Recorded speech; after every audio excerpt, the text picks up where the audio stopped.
नमस्कार दोस्तों, आप सभी का सत्यार्थ प्रकाश संदेश यूट्यूब चैनल में मैं विकास आर्य आपका हार्दिक स्वागत करता हूं। मित्रों, जैसा आप सभी जानते हैं, हम स्वामी महर्षि दयानंद सरस्वती द्वारा रचित सत्यार्थ प्रकाश पुस्तक के ऊपर चर्चा कर रहे हैं और इसी कड़ी के अंतर्गत हमने आपको सत्यार्थ प्रकाश का चतुर्थ समोल्लास के बारे में बता रहे हैं। इस समोल्लास के अंतर्गत विवाह प्रकरण हमारा चल रहा है कि विवाह किस प्रकार होना चाहिए, कैसा होना चाहिए और क्या और हानियां है और क्या लाभ है, किस उम्र में नहीं करना चाहिए, किस उम्र में नहीं करना चाहिए, इसके ऊपर हम चर्चा कर रहे हैं। पिछला प्रकरण हमने यहाँ पर जो यजुर्वेद का मंत्र है, पूर्वीरहम शरदा शत्रमाणा शस्त्रमाणः दोषावास्तो रुषसो जरयन्ति मिन्नाति श्रियं जरीमा तन्नुनाम्यप्यो नु पत्नीर्वृष्णयो जगम्युः। ये ऋग्वेद का मंत्र है। ये इससे पहले दो जो मंत्र थे उनके हमने आपको जो चर्चा थी वो आपको बता दी। मंत्रों का भावार्थ क्या था, अर्थ क्या था, वो आपको समझाया था। जैसे जो पुरुष परे होता है, जो पवित्र धारण कर लेता है, जो सत्य विद्या और शास्त्रों का जाता होता है, विद्वान होता है, वो विवाह के योग्य होता है, जो ब्रह्मचार्य का पालन करता है। तो उसी के अंतर्गत आगे जो हमारा ये मंत्र है उसके अंदर कहते हैं, जैसे नु यानी शीघ्र, यानी शीघ्रता से, जल्दी से, शस्त्रमाणा, शस्त्रमाणा किसको कहते हैं, जैसे अत्यंत श्रम करने वाला, यानी अत्यधिक मेहनत करने वाला, परिश्रम करने वाला। वृषण वीर्य सींचने में समर्थ, पूर्ण युवावस्था युक्त, यानी वीर्य सींचने में यानी अपने वीर्य जो होता है उसको ऊर्ध्व का अधोगति न करके ऊर्ध्व गति करना, यानी नीचे की ओर, यानी बाहर की ओर व्यर्थ से नहीं बहा करके उसको ऊर्ध्व गति यानी ऊपर की ओर सींचना। जैसे प्राणायाम के अंदर किया जाता है तो अपने मूल बंधन लगाते हैं, जब हम पूरा प्राण ऊपर की तरफ खींचते हैं तो वैसे अपने वीर्य को ऊर्ध्व गति ऊपर की ओर खींचने वाला हो। पत्नी युवावस्था हृदय को प्रिय स्त्रियों को, यानी युवावस्था में हर इस चीज अपन को प्रिय लगती है, चाहे स्त्री हो चाहे कोई सी भी चीज हो, हमको हर चीज प्रिय लगती है। तो यहाँ पर स्त्री यानी पत्नी, यानी युवावस्था हृदय को प्रिय लगने वाली स्त्री। जगम्य यानी प्राप्त होके, यानी पूर्ण 100 वर्ष या उससे अधिक, पूर्ण 100 वर्ष यानी पूर्ण 100 आयु प्राप्त होके, उस या उससे अधिक भी, जीव में शरदा शतात, उससे भी अधिक आयु होके, आयु को आनंद होके, पूर्व वर्तमान यानी पूर्व और वर्तमान समय में, शरद यानी शरद ऋतु, और जरयंती वृद्धावस्था, जरयंती किसो वृद्धावस्था को प्राप्त कराने वाली, उषसा यानी उषसा कहते हैं, उषसा यानी प्रातः काल की वेलाएं, जो प्रातः काल की वेलाएं होती वो, और दोषा यानी रात्रि, दोषा रात्रि होती। यहाँ पे 3 वस्तु, दिन, तनु नाम शरीर को, और श्रीयम शोभा को प्राप्त होना, अहम जरीमा अतिशय वृद्धपन बल और शोभा को, मिन्नाति दूर कर देता है। वैसे अहम मैं, स्त्री व पुरुष, उ यानी अच्छे प्रकार से, अपि यानी निश्चय करके, ब्रह्मचार्य से विद्या ग्रहण करके, शिक्षा, शरीर, आत्मा, बल और युवावस्था को प्राप्त होके विवाह करूं। इसके विरोध करना वेद विरुद्ध होने से सुखदायक विवाह कभी नहीं होता है। अर्थात ये वेद मंत्र का जो भावार्थ यहाँ पर दिया गया है भाव का, इसका मंत्र का अर्थ कि तू शीघ्रता से अपने अत्यंत श्रम करके, परिश्रम करके, मेहनत करके युवावस्था को पूर्ण होकर अपने वीर्य को जो अधोगति न करके पूर्व गति करना, ऊर्ध्व गति करना, और अपने को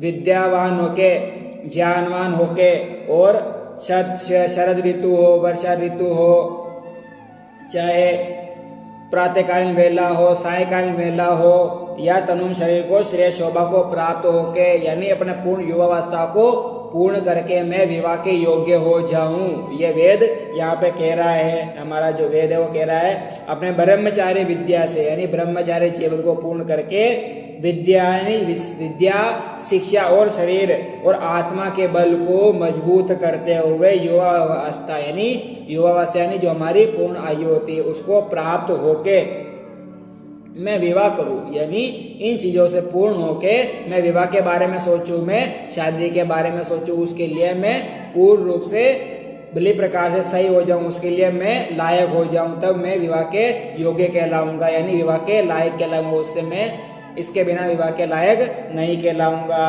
तो यहाँ वेद विरुद्ध है, यानी अगर इसके विरुद्ध हम चलते हैं तो बात वेद के विरुद्ध है, यानी हम विवाह इससे पहले विवाह करने के लिए सोचते हैं तो हमारे लिए वेद विरुद्ध है। वेद यहाँ पर स्वयं आदेश दे रहा है कि विवाह कब करना चाहिए, जब तक इस प्रकार सब ऋषि मुनि राजा महाराजा आर्य लोग ब्रह्मचार्य से विद्या पढ़ ही के स्वयंवर विवाह किया करते थे। यानी जब नहीं पिछले समय में हमारे राजा महाराजा थे, जितने भी महापुरुष थे, ऋषि मुनि थे, जो भी विवाह करने होते थे वो पूर्ण ब्रह्मचार्य युक्त जीवन का पालन करते हुए आर्य लोग जो आर्य किसको कहते हैं, जो आर्यावर्त देश में जो निवास करते थे, यहाँ पर सभी आर्य कहलाते थे और अभी भी सब आर्य ही कहलाते हैं। तो ब्रह्मचार्य ऐसे पढ़ के स्वयं वर किया करते थे, स्वयं यानी पत्नी स्वयं वर चुना करती थी, अपने वर को स्वयं चुनती थी। उसके लिए एक परीक्षा रखी जाती थी, जिस प्रकार उनको परीक्षा पूर्ण की जाती थी, जैसे श्री राम जी के लिए हमारा वो धनुष वाला जो परीक्षा रखी गई थी, उसी प्रकार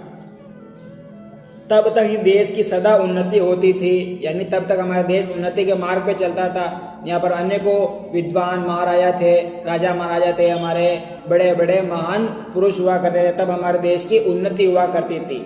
जब से ये ब्रह्मचार्य से विद्या का ना पढ़ना, यानी ब्रह्मचार्य पूर्ण विद्या का विद्याभ्यास नहीं करना, वेद विद्या नहीं पढ़ना, शास्त्रों का अध्ययन अध्यापन नहीं करना, बाल्यावस्था में ही पराधीन अर्थात माता पिता के अधीन विवाह होने लगे हैं, यानी माता पिता के अधीन होने लगे, यानी पराधीन यानी जो माँ बाप चाहते हैं वही शादी कर लेते हैं। तो ये विवाह जो पिछली जो हमारी परंपरा थी वो सबसे उत्तम परंपरा थी, यानी स्वयं वर चुना जाता था, यानी जो स्त्री होती थी वो अपना वर स्वयं चुना करती थी। वो माता पिता परीक्षा रख देते थे कि अब तुम्हारे ऊपर है कि कौन सा पति तुमको चाहिए, किस प्रकार का पति तुमको चाहिए, वो उसके ऊपर निर्भर होता था। और आजकल के जो होता क्या नियम हो गया है, माता पिता स्वयं चुनते हैं। अब वो बचपन में ही उसे शादी करा देते, बचपन में शादी करा देंगे तो उसका जीवन आधे ज्यादा नष्ट तो वहीं पे हो जाएगा और वो आगे का जीवन है उस सुख में नहीं बना पाता है।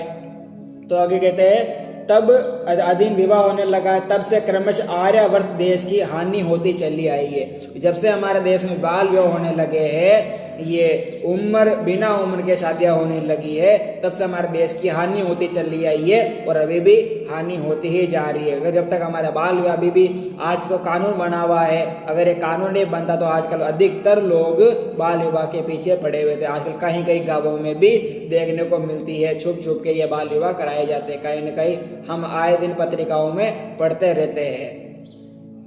तो इस से दुष्ट काम को छोड़ के सज्जन लोग पूर्व प्रकार से स्वयंवर विवाह किया करें, यानी अभी जो ये प्रक्रिया चल रही थी बाल विवाह की, इस प्रक्रिया को छोड़ के सभी पुरुष यह निश्चय करें कि हमारे को पूर्ण ब्रह्मचार्य युक्त जीवन जीवा करके, यानी माता पिता अपने बच्चों को पूर्ण ब्रह्मचार्य युक्त जीवन जीवा करके उनको अच्छा विद्वान बना करके, अच्छा पढ़ा लिखा करके फिर उसका विवाह हम करेंगे। ये हर माता पिता को, हर व्यक्ति को, हर सज्जन जनों को यह निश्चय करना चाहिए।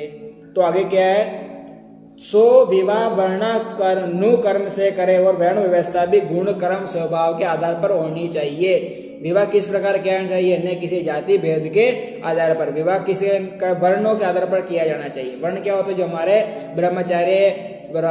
ब्रह्मचार्य क्षत्रिय वैश्य और शूद्र जो वर्ण बनाए गए हमारे, यानी ब्राह्मण क्षत्रिय वैश्य और शूद्र, ये चार वर्ण हमारे बनाए गए, इसी के आधार पर हमारी जो विवाह जो नीति होती है वो होनी चाहिए, यानी वर्णों के आधार पर होनी चाहिए। जो जिस वर्ण का है वो उसी वर्ण के अंतर्गत वो शादी किया करे। जो ब्राह्मण वर्ण का ब्राह्मण वर्ण में होवे, क्षत्रिय वर्ण का क्षत्रिय वर्ण के वर्ण के अंदर उसका विवाह होना चाहिए। यानी जो विवाह नु कर्म जो होता है वर्णानुकूल होना चाहिए, यानी वर्णानुकूल भी किस आधार पर, अगर वो शूद्र का बेटा है, वो वर्णों के आधार पर देखा जाए वो ब्राह्मण के अधीन जो कार्य है वो करता है, ब्राह्मण के कार्य करता है, वेद विद्या पढ़ता है, शास्त्र पढ़ता है, तो वो एक ब्राह्मण कहलाएगा, ना कि वो शूद्र कहलाएगा।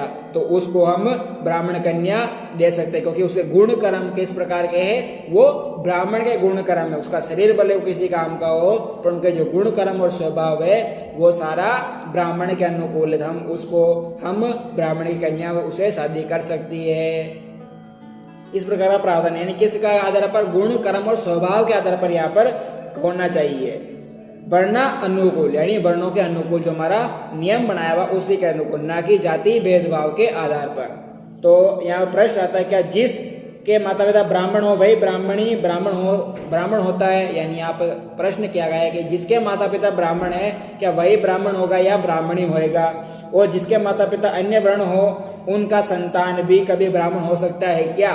तो यहाँ प्रश्न दो प्रकार से उत्तर दिया गया है कि जिसके माता पिता ब्राह्मण होते हैं वो उसके लड़का लड़के ब्राह्मण हो सकते हैं या नहीं, या जो शुरू से ब्राह्मण होता है वो ब्राह्मण होता है, या उसके माता पिता वर्ण के अनुकूल होने से संतान का भी ब्राह्मण हो सकता है क्या? तो यहाँ पर उत्तर देते कहते हैं हाँ, बहुत से हो गए हैं और होते हुए चले आए हैं, और होते भी है। और आप भी देखते हो, इसके माता ब्राह्मण है वो उसके पुत्र भी ब्राह्मण का नाम, जैसे किसी बाप पिताजी का नाम है चतुर्वेदी जी या राजकुमार चतुर्वेदी जी, तो उसका बेटा भी मनीष कुमार चतुर्वेदी नाम लगाएगा, यानी उसका जो ब्राह्मण अनुकूल जो उसके जाति शब्द लगा हुआ है वो उसके पीछे लगा देते हैं। जैसे छांदोग्य उपनिषद में जाबाल ऋषि अज्ञात कुल, महाभारत में विश्वामित्र, क्षेत्रीय वर्णों मातंग ऋषि चांडाल कुल से ब्राह्मण हो गए थे।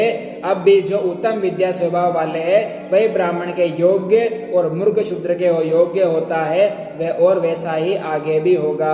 वही ब्राह्मण के योग्य और मूर्ख शूद्र के योग्य होगा, वैसा भी आगे होगा। यानी यहाँ पर क्या गया है कि जाति के आधार पर नहीं, अगर किसी कुल के अंदर जन्म ले रहा हो या वो नीच कुल में जन्म ले रहा हो तो वो ब्राह्मण कर्म करता है तो ब्राह्मण कहलाएगा। अब ब्राह्मण का पुत्र है, ब्राह्मण कुल में जन्म ले रहा है और वो उसके कार्य वेदों को नहीं पढ़ता है, न पढ़ता है, न पढ़ाता है, न सुनता है, न सुनाता है, न शास्त्रों का अध्ययन अध्यापन नहीं करता हो, उसका व्यवहार सही नहीं हो, उसका स्वभाव सही नहीं हो, वो कार्य सारे शूद्रों के समान करता हो, तो उसको हम ब्राह्मण ना कह करके उसको शूद्र कहेंगे, क्योंकि उसके कर्म में ऐसे हो रहे, उसका स्वभाव भी ऐसा है, तो उसका आधार पर उसको हम ब्राह्मण ना कहेंगे, उसको शूद्र कहेंगे। और शूद्र का पुत्र उसके विपरीत जो शास्त्र पढ़ता है, सत्य जानकर अर्जित करता है, पढ़ता पढ़ाता है शास्त्रों को, तो वो ब्राह्मण कहेंगे, ना कि उसको शूद्र कहेंगे। यहाँ पर वर्णों के आधार पर उसको हम, उसके कर्मों के आधार पर हम उसको संबोधित किया जाएगा, यानी जो उसका कर्म होगा उसके आधार पर उसको संबोधित करेंगे। तो इसी प्रकार ये प्रश्न यहाँ पर उठेगा, जिस प्रकार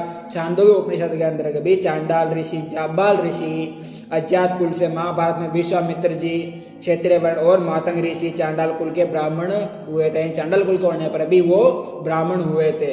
इसी प्रकार अपने कर्मों के आधार पर, अपने गुण कर्म स्वभाव के आधार पर हम अपने आप को संबोधित कर सकते हैं।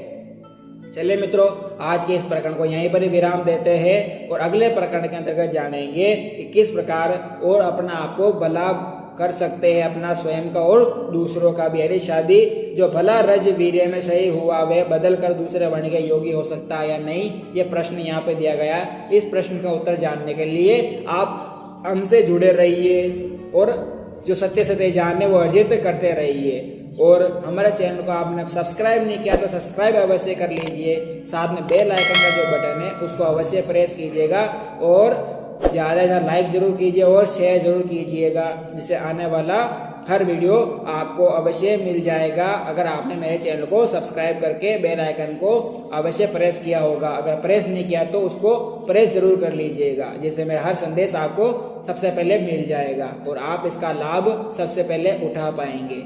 चलिए मित्रों, आज की वाणी को यही विराम देते हैं। धन्यवाद। इति ओम शम।